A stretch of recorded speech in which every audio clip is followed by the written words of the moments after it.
tim tamu dari Badilak yang sudah berkunjung ke Mahkamah Syariah Banda Aceh dalam rangka penelitian ataupun evaluasi ya terkait dengan perkara yang sudah kita sidangkan di Mahkamah Syariah Banda Aceh.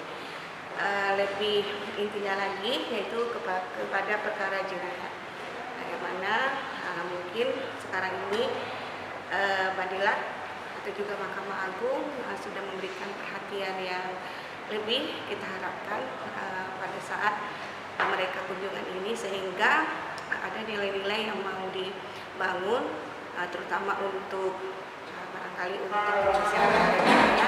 adanya anggaran yang khusus, dan demikian juga terkait dengan asas prasarana dan prasarana dalam menyelesaikan perkara jinayat.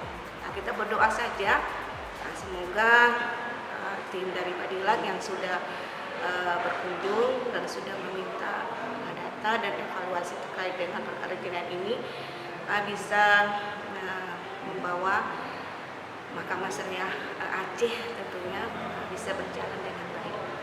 Dan begitu juga kita minta kepada pemerintahan Aceh agar juga bisa memperhatikan Mahkamah Syariah Aceh ini dalam menyelesaikan perkara jinayat.